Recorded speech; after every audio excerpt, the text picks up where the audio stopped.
Accueillons Anna Opko. Bonjour. Bonjour. Vous êtes ancienne présidente de la Commission des Affaires étrangères du Parlement ukrainien, présidente du conseil d'administration du National Interest Advocacy Network. C'est un groupe d'anciens députés qui soutiennent les droits de l'homme et de la démocratie en Ukraine. Ce matin, Vladimir Poutine a déclaré « L'armée russe défend la patrie en Ukraine ». Quelle est votre réaction ?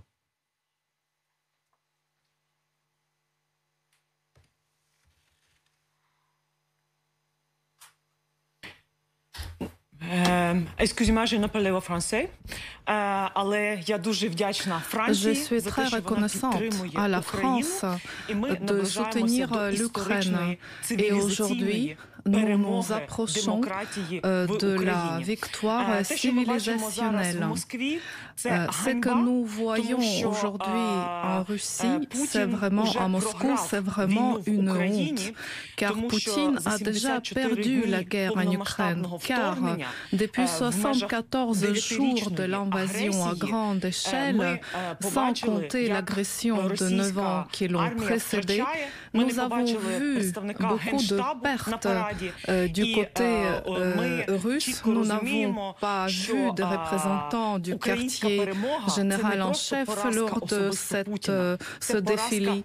Et donc aujourd'hui, nous observons non seulement une défaite personnelle pour Poutine, mais c'est aussi une défaite de régime totalitaire. Et par ailleurs, c'est un signal au régime chinois de ne pas répéter cela dans leur région. Emmanuel Macron est à Strasbourg en ce moment, au Parlement européen. Il sera ensuite à Berlin pour rencontrer le chancelier Olaf Scholz. Qu'attendez-vous du président de la République française aujourd'hui ? J'espère beaucoup que le président français se rende à Kiev, car la reine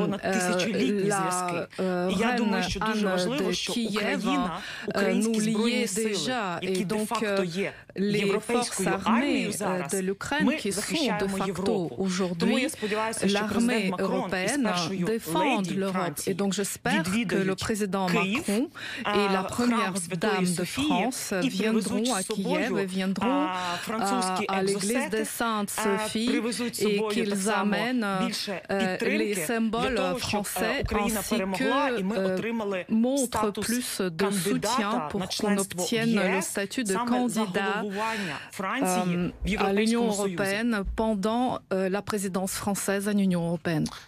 Hier, 60 civils ont été tués dans un bombardement dans une école à Bilokorivka, c'est dans la région de Lugansk. Le président ukrainien, M. Zelensky, a dénoncé cet acte particulièrement horrible. Quelle est votre réaction ?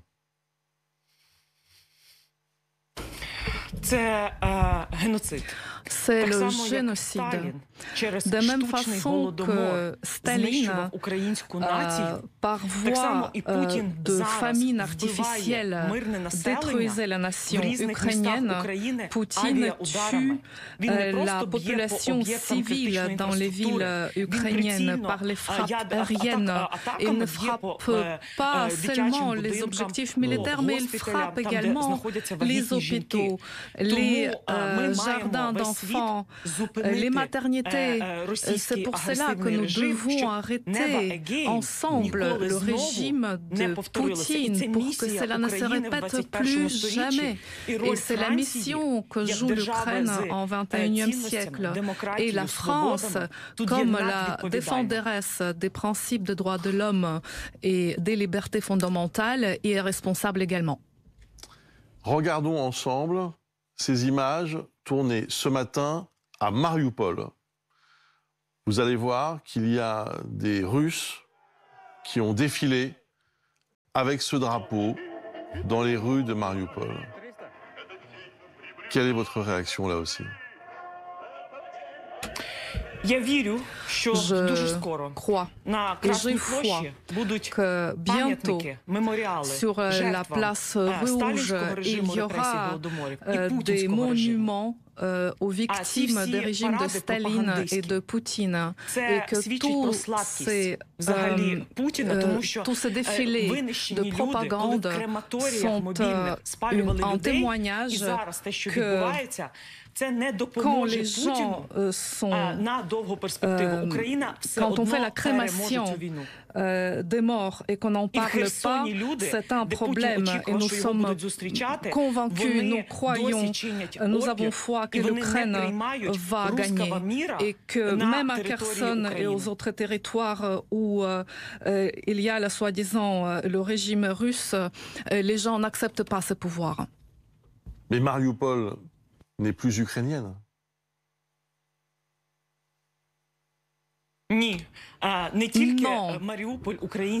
Non seulement Mariupol est une ville ukrainienne et jusqu'à aujourd'hui il y a les défendeurs qui restent, qui ne se sont pas rendus, mais aussi le Donbass et aussi la Crimée. D'après le droit international, nous allons libérer chaque millimètre de la terre ukrainienne des occupants et c'est dans les intérêts de l'infrastructure de sécurité mondiale que l'agresseur a violée. Merci beaucoup, Anna Hopko. Je rappelle que vous êtes à Paris aujourd'hui donc pour rencontrer des personnalités, bien sûr, et pour soutenir les droits de l'homme, la démocratie et la paix en Ukraine. Merci beaucoup d'avoir répondu à nos questions. Je crois en Paris et je crois en force de leader de la France pour que la véritable démocratie, l'amour vont vaincre.